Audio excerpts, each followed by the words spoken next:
Catoblepas. Parece a cidade lá do Pará, não é? Catoblepas? Na qual cidade? Vou lembrar Paraupebas. depois. É, Paraupebas, né? Igual Paraupebas, Ananindeua. Ananindeua. É ali do lado. Catoblepas. O Catoblepas, para quem não sabe, é uma daquelas. Primeiro, que é uma daquelas criaturas que vem da mitologia do mundo real, né? Mais especificamente da mitologia romana. Naquela época, os historiadores eram um pouco confiáveis porque eles botavam uns registros de, eu ouvi falar que tem um bicho que faz tal coisa. E aí tem um monte de criatura mitológica que foi colocada como se fosse verdadeira. Escrevi o livro, né? E aí, em algum momento, alguém viu um gnu de cabeça grande e falou pro Plínio Velho, que era um historiador, que tinha um bicho que a cabeça era tão grande que ele só conseguia olhar para baixo. Ele andava com a cabeça baixa, olhando pro chão, assim, que vivia na região da Etiópia, e que isso era muito bom, porque se ele olhasse nos seus olhos, ele te matava só com o olhar. E aí o cara botou isso no livro. Né? E ficou. É uma coisa muito comum, ele é mencionado em vários livros ao longo da história, ele é mencionado pelo Leonardo da Vinci. Eu mostrei uma vez recente, acho que no dia do Criação de Monstros, o livro do Borges, que é um bestiário de criaturas fantásticas, tem o Catoblepas também. No D&D, o Catoblepas também é um clássico, porque ele tá desde a primeira edição. Tá? Ele tá desde o Dungeons & Dragons original. E ele é um dos poucos bichos que é tratado como sendo uma criatura exclusivamente pântano. É muito comum que o cara coloque um ambiente em que essas criaturas são encontradas, em vários, assim. Tipo humanoide, né? Bandido. Bandido tem uns 5 ou 6, né? Você tem bandido no Ártico, bandido no pântano, bandido no tal, não sei o quê. O Catoblepas, ele é listado como exclusivamente pântano. E existe um motivo para isso, que é... O Catoblepas é uma criatura pouquíssimo tranquila de você colocar em qualquer outro cenário. Por duas características. Primeiro é o olhar fatal, né? O olhar... Como é que era a música da RPM? 43. O olhar 43 dele.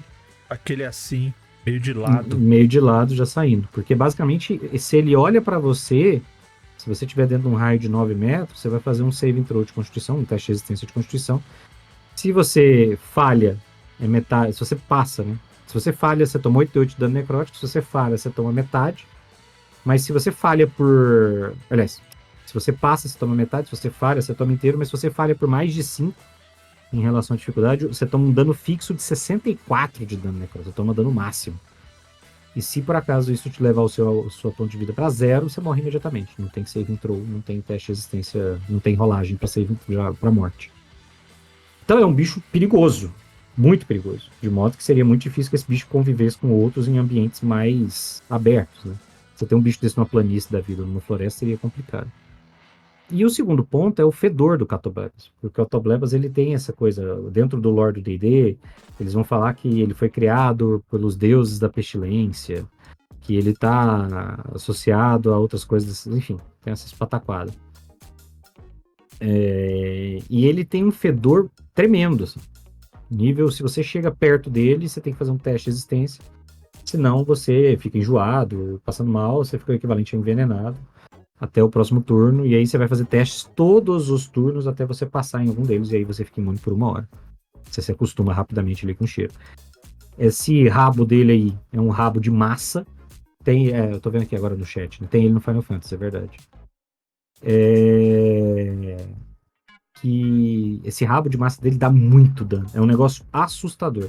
Porque o Catoblepas é um bicho de nível de desafio 6, mas esse rabo dele aí, ó, ele só tem um ataque por turno, mas se ele acerta, ele dá 5d6 mais 4 de dano e você tem que passar no teste de resistência pra não ficar atordoado.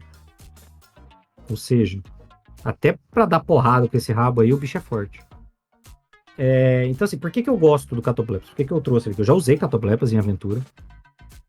E eu gosto muito dele porque ele tem uma espécie de efeito de covil, assim. Não é descrito como um efeito de covil, nem de área, né, nem de região, igual em outras criaturas. Mas o livro descreve que essa energia de morte que emana dele faz com que toda a área em que ele vive e que ele circula fique pior. O pântano fica mais fedido, fica mais sombrio. Ele prejudica, se tiver água potável na região, ela deixa de ser potável. As plantas que tem na região que ainda estão vivas, elas morrem. As frutas apodrecem e até os animais que vivem na região ficam mais agressivos. Então é um bicho que consegue transformar um pântano em uma coisa ainda mais pântano. É um pântano duplicado. Assim. Então, é um bicho perigoso. Eu recomendo cuidado ao usar. mas eu acho que ele vale a pena pelo lore, tá? E eu sugiro sempre usar ele como uma criatura meio folclórica, como uma coisa que as pessoas, porque faz todo sentido que a região em que um Catoblepas vive ou frequenta seja evitada pelas pessoas que vivem no pântano. Elas não querem correr o risco de encontrar um, elas não querem lidar, e onde ele está, as coisas se perdem. Então você não quer estar perto de um Catoblepas, você não tem motivo para isso. Então, se existe uma região em que ele vive, faz sentido que essa região seja evitada.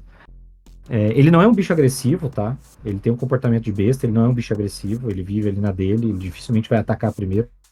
Comportamento meio besta. Se por acaso ele. Você é onívoro. Se por acaso você atacá-lo, ele te atacar e te matar, é bem provável que ele se alimente do seu cadáver. E então pode ser interessante você fazer um lore associado a ele, porque o Catoblepas é visto como um sinal de mau agouro, isso no lore oficial. Tem um Catoblepas por perto. É muito engraçado, assim, nossa, apareceu um Catoblepas, pô, mau agouro, hein? Pode ser que alguém morra, sim, existe uma chance. Se ele olhar para a pessoa errada, a pessoa morre. É um mau agouro meio autorrealizatório.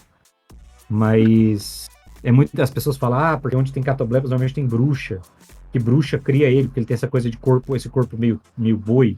A bruxa cria ele e ordenha ele, bebe leite de Catoblepas. E não sei o quê. E pode acontecer, de fato, da bruxa conseguir, porque ele pode ser até adestrado para servir de montaria. Entendeu? Ele é um animal, formalmente. Ele pode ser usado como guarda. Tipo, a bruxa coloca ele na região para proteger onde ela vive. Enfim, dá para você fazer um lore legal para justificar ele, para usar ele, não como um bicho que todo mundo conhece e encontra e é isso. Todo mundo sabe que existe. O Catoblepas é outro bicho que já vi há muito tempo, já ouvi falar há muito tempo, mas nunca vi em game. Já Nunca vi vi, nunca ninguém. ouvi, só os falar. Nunca vi ninguém usar Catoblepas. Por mais que ele exista aí, igual você falou, né, desde a primeira edição. Ele sempre existe. E existem outras mídias também, né? Ele tá falando no chat aí que no Final Fantasy tem Catoblepas, provavelmente também pelo fato dessa origem mitológica dele. Então é mais fácil de incorporar ele em diversos outros cenários. Mas é bem legal mesmo o lore dele, assim, né? A explicação dele e todos os poderes dele. Porque dá quase que uma mítica de monstro único, assim, né? Ele tem a sensação, assim, eu acho que no Final Fantasy no 15, ele é meio que um monstro, são uns monstrão que fica lá no meio do pântano do mapa lá, que só tem, sei lá, uns dois no mapa todo. Mas ele tem essa pegada, assim, justamente quase mitológica, né? Pelo fato da origem dele ser essa. Mas que para dentro da história também pode trazer um pouco isso de que só existem poucos dele e são raros e, igual você falou, a visão de um é mau agouro e etc. Pode ter toda uma lenda envolvendo a vista ou o avistamento de um Catoblepas. Eu vejo que alguns livros são melhores nesse ponto, outros não. Na descrição de lore e tudo mais. Mas eu acho que Catoblepas é um nome muito bosta pra você usar num jogo. Porque ou você já coloca como um nome passivo de ser criado, né? Se eles são gregos e romanos e tal, existe... Os gregos têm esses nomes, tudo Catoblepes, Catopóculos, Exaplicades. Ele tem esses nomes assim. Mas aí você tá fazendo uma aventura medieval do estilo europeu e tem um Catoblepas, quer dizer, são os nomes que fogem muito. Então eu sinto falta, às vezes, de uma lore ou nomes adaptados ou adaptáveis. Mas eu vejo esses bichos como um evento, como um encontro diferenciado. Não porque eles são mais fortes ou mais fracos e tal, mas pela estranheza da existência deles, igual Marcelo e Baal falaram. Ele pode ser criado por bruxa, ele vive numa área onde a mortandade é maior, então assim...